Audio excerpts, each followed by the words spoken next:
Hello and welcome to Binge of the Week. I'm your host, Sonia, aka Binge of the Week. Today's episode, The Bus That Had to Maintain Speed.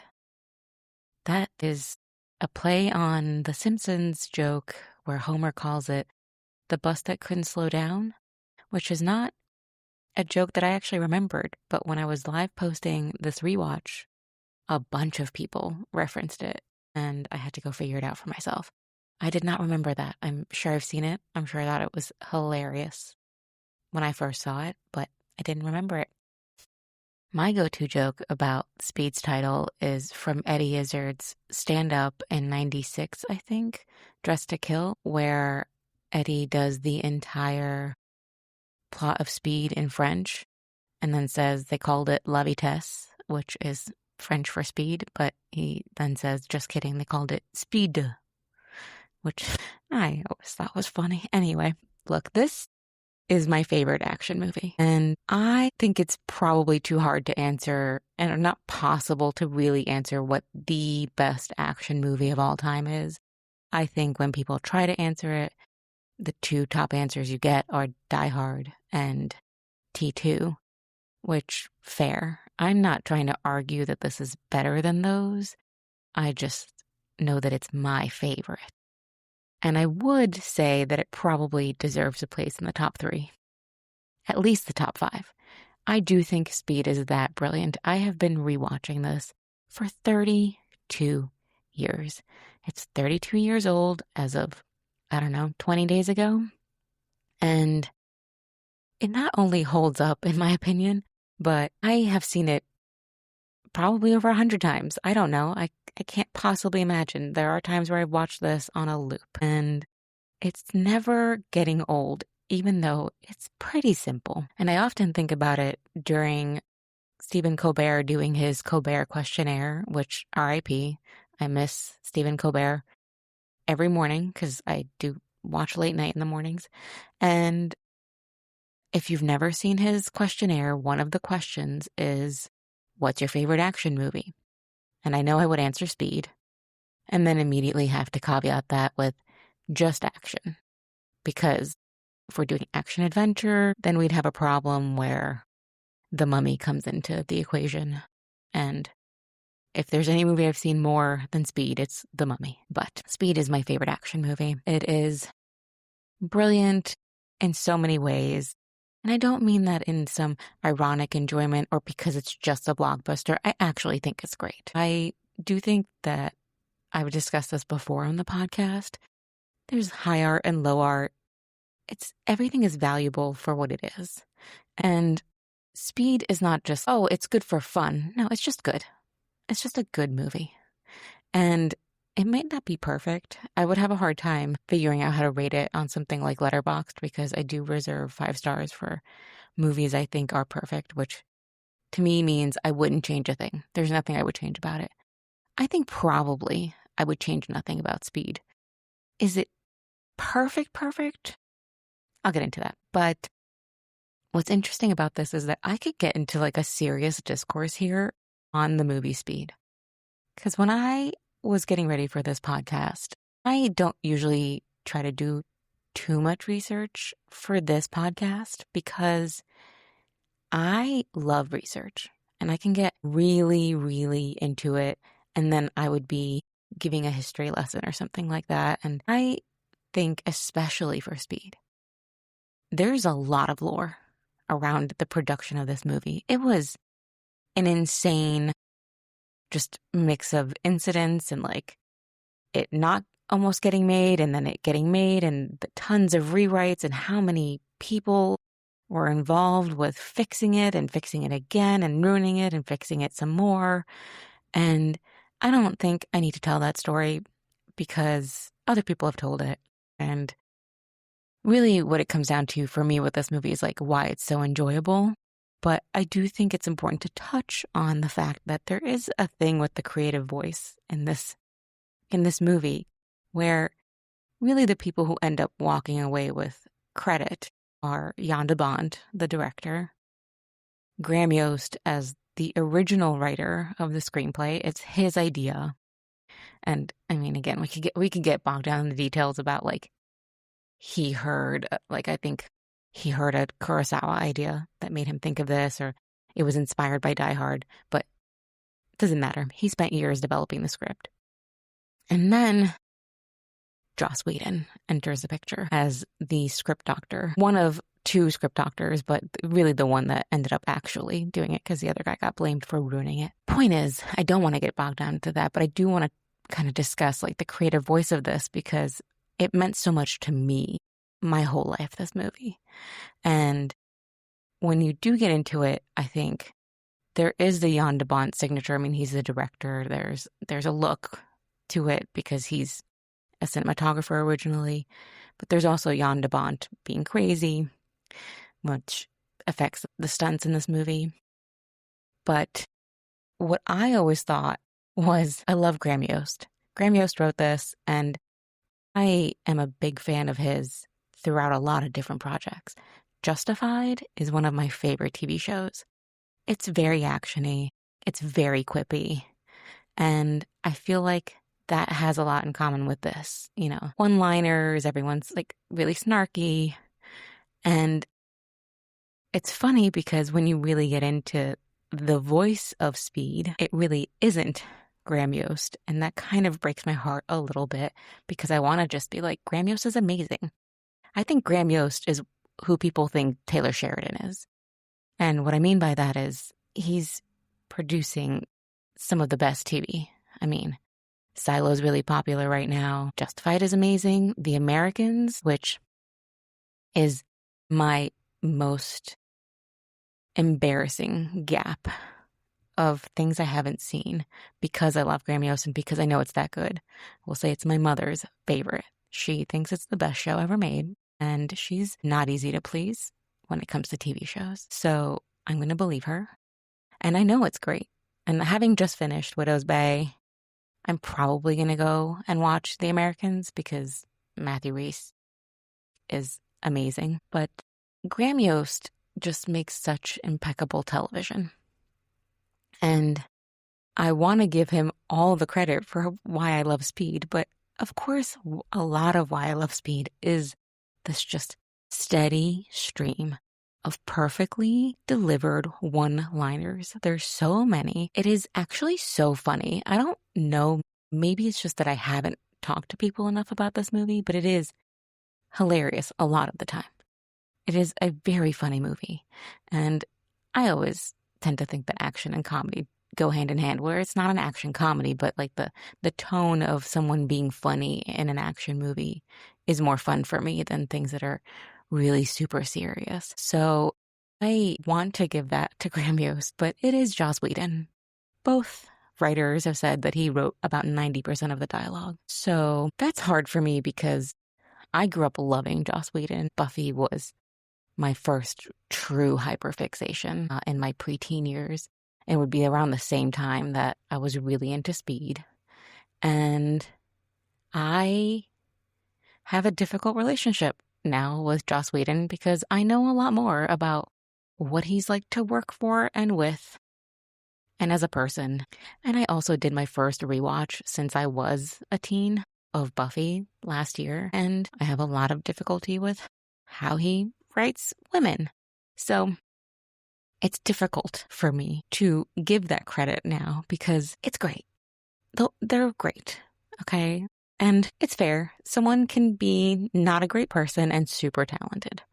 And that's where we're going to have to live, where I'm going to have to live. I've had to make peace with that. And I don't love the dialogue in this any less because I could go on a steady stream of every line I think is hilarious. They're all great. And it's not just the hilarity. The dialogue is just so efficient. Everything about this movie I would call efficient, which doesn't sound very sexy, but it is. It's so clean. And I think it's also, obviously, Jan de Bont knew what he was doing with a lot of, at least the visual stuff. And you've got a super talented cast. And I say that separately because I don't really think Jan de Bont was one of those, actors, directors. I think he's a cinematographer. He's a visual guy. He knows how to get the shot. I don't think he was really there to talk actors through their process as much as some other directors are an actor's director. But, this movie being efficient is also down to, it's a concept movie. We're not getting really bogged down. We don't know anything about most of these people. I know Jack Traven is a good cop. He's just trying to be a good cop and save people. And he's Bomb Squad. That's all I need to know. He's a good guy. And Dennis Hopper is angry and he's a bad guy. And we don't even find out his true motivation until 2/3 into the movie. And we know the dynamic between Jack and Harry, great partners. But it's really so efficient that the character intros are something I've always been so obsessed with in this movie. The whole opening is probably one of my favorite parts of the movie. And it's not even the action stuff that is so thrilling that's so good. I love everything about the opening, even opening to that music. The score is so good. But then you get this bomb incident in the elevator.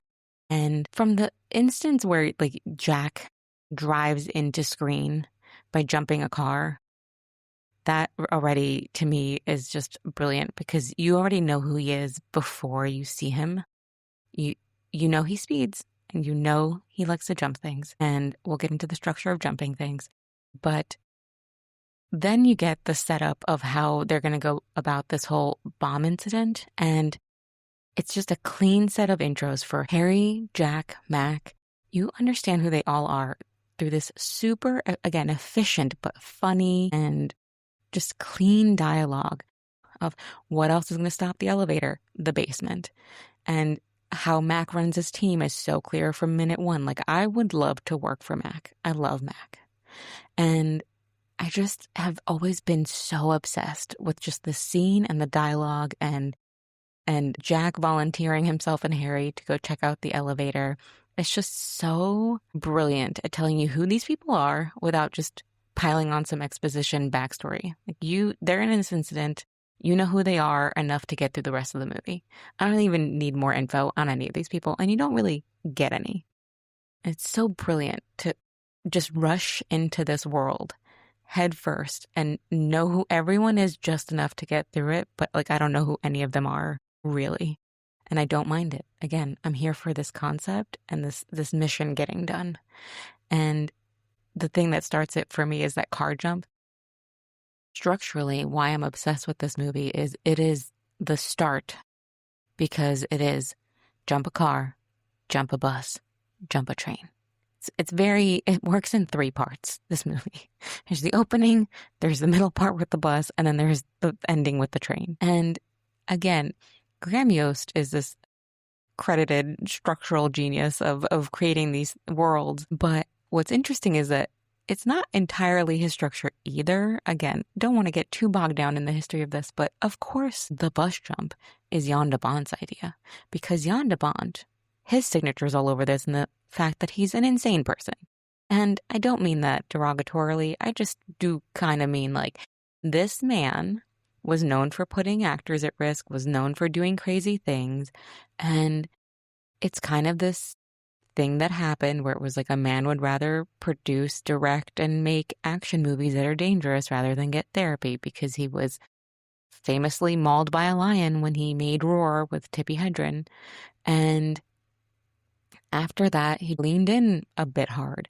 And I've always known this more in the tales of what I've heard about Twister, which, self-plug, go back to my first episode because I love Twister, and that was the first episode of this podcast. So I must do a Jan de Bont movie follow-up with Speed. And famously, he put people at risk in Twister, and people were not happy on that set with what was happening with safety standards.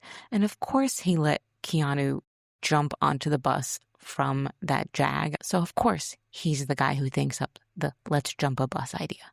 So that gets folded into this structure, and Graham does it perfectly. And then I hear that the train is kind of like a studio note, where it's we don't want you in the bus for the whole movie. And that's where I start to waver a little bit about, is this movie perfect? I'm not ever sure I love the train part as much as I love the rest of it. It doesn't mean that it doesn't work, because in the end, what I do love is jump one thing, jump a bigger thing, and then jump another bigger thing. So I don't want to change that about this movie, which is why I'm still going to say I would give it 5 stars. But I feel like the real climax of the movie happens with the bus exploding. So it's interesting because it's almost tagged on like, oh, and this is kind of like an epilogue where they finish the bus tale, but, one more thing happens. And it's kind of like the romantic kickoff for the 2 leads, which, like, Sandy Bullock and Keanu had the best chemistry. Obviously, they've done other movies together because of that, and they are so great together. But everything about this movie ages so well because the practical stunts work so well. And I know Jan de Bont is also super into miniatures. And it is so important when you watch these movies to see how well things age when they're done practically. I mean, the bus jump still looks insane. All of it, the jumping onto the bus, the elevator stuff, I think there were miniatures involved. There's a huge plane getting exploded. I guess they just blew up a plane. I haven't looked into that at all. Fantastic. But it's just, it ages so well because everything is real, and I can't ever get enough of that. So I think that's what still makes it so rewatchable now. This actually looks better than how Speed would get made today. I think today Speed wouldn't get made in any of these ways because it's just not the style of movie people make anymore, and it wouldn't be as good. It wouldn't be a tenth as good. It would be some like CGI mess, and it would just be noted to death and just devoid of personality. And this movie has personality in spades because this is purely 90s action film being made, where you've just got a concept and it looks cool and it's like everyone's just cracking wise, and I'm so here for it every time. Everyone is doing such an amazing job, and it's not like it doesn't get dramatic. I mean, Harry dying is, to this day, I have been watching this for 3 decades, and I still look away because Jeff Daniels' face when he realizes that he's done for is such a brilliant moment. I was so sad to see a few people nitpick it when I was live posting my rewatch, because they were supposing like, oh, he should have run for it. He had a few seconds to get out. That is, I don't know. Maybe people thought that even in the 90s, but that to me is like modern noting of like what's wrong with a scene. Where it's like, it's not, first of all, it's not a linear cut of time. The cuts of like zooming in on the bomb or motion detector or whatever it is, and camera pushing in and then pushing back to Harry's face and then the hole there. It's not, that whole sequence is all happening at the same time. I just feel like people should know movie language by now. It's not like 10 seconds where he's watching this thing beep in his face. It's just a couple seconds. When we cut back to his face, that's how long the whole thing takes, which is like 2 seconds. Also, it's about drama. It's about getting this visual moment that is so dramatic where he realizes his fate. It's not meant to be a moment where he could escape. It's about tension and dramatic moment and holding his look before he goes. Because it would just not be anything near how affecting it is if he just like looked at it and the house exploded. Like if it was just a split second. So I felt like some people weren't getting the point. The point is not to calculate whether he could run for it. And I could logic this away. He's limping. He's not going anywhere. Okay? But that moment is so powerful, and I know a lot of people wanted to point out to me that he was inspired by Jaws and that he did that trick of like, is the stove on? It is, it's not. All of it is great. I just want to live outside of the research on this one once again and just talk about how affecting it is. Harry breaks my heart, especially because you set up this character as the brains of the operation. Dennis Hopper calls him that. And he's the one warning Jack. I mean, their little motto at the LAPD bomb squad is don't get dead. And he even tells off Jack at the party after the medal ceremony. Are you paying attention? Because one day I'm not going to be able to look out for you, because Jack is the one who goes and rushes in. And doesn't take precautions, and Harry is careful and methodical, but he gets a little too emotional about this guy. Like, he's so into the capture and he's so emotionally invested in this bad guy that I think his character just kind of doesn't even think it all the way through. Because, yeah, you're going to a bomber's house, like, it's probably booby trapped. We can all get there. But they're just like in their we're the heroes world, and it's not that logical. Everyone's got to hang up a little bit of the logic as well in this world, I feel like. That's not the point of this. And that is, to me, the biggest dramatic beat of the movie. I mean, obviously, then escalated by Jack finding out that Harry has died. I would say Annie's near-death experience with the train, it's not really like, it doesn't feel as dramatic because Jack is there and he's going to save her. So it's fine. But it's mostly comedy. And you've got this great just collection of minor characters, whether it's everyone on the bus or my favorite, Mac. He's, as a supporting character, so funny to me. And so is Norwood, which is the LAPD guy that's on the flatbed with him. Because for me, the best, the funniest bit of the entire movie has to be everyone's effing fired. I think about that line all the time. You're fired, everyone's effing fired is so funny to me. That entire sequence is just one line after the other, delivered so perfectly. I'm even obsessed with when Norwood is getting the call from the aerial unit that there's a gap coming up, and he puts down the phone, or it's a radio probably, and is about to tell Mac what's happened. Just the body language, everything these actors do in this scene is so perfect.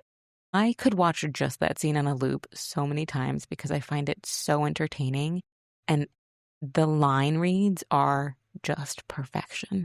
So when people talk about this movie as in like, it's the bus jump movie, the bus jump is amazing, and it's obviously always going to be the thing people remember because it's such a huge, insane stunt. And, you know, done practically, I may add. Obviously there's a ramp, but, you know, if you suspend belief enough, like, this movie's close to believable. I'm going to get flack for that. It's obviously not going to happen. It's not like, it's as believable as Twister, okay? And I've always called Twister completely absurd. This is completely absurd as well. Again, it's like a 90s action film. It's what I want from it. Regular guy does action movie. Jack's no superhero, but the situation is absurd. And what he does is absurd. The lengths he goes through to save these people is nuts. The man just like goes under a bus with a giant bomb while it's going 50 miles an hour.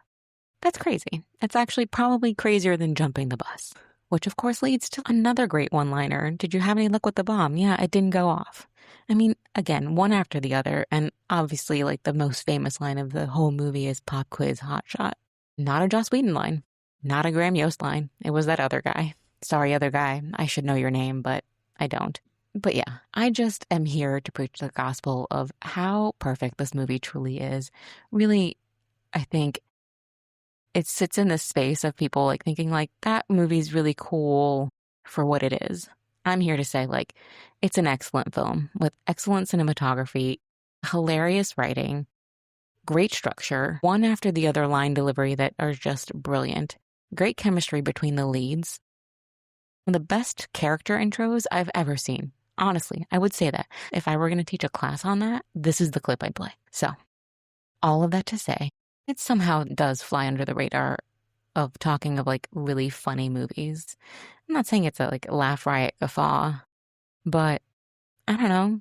I find it hilarious. And obviously, I have a preference for these kinds of movies. Like The Mummy, action, adventure, hilarious. Speed, action, hilarious. So I am partial to this. I know that. But I would defy people to see this movie and not find it entertaining. And I would be shocked if someone didn't find this funny.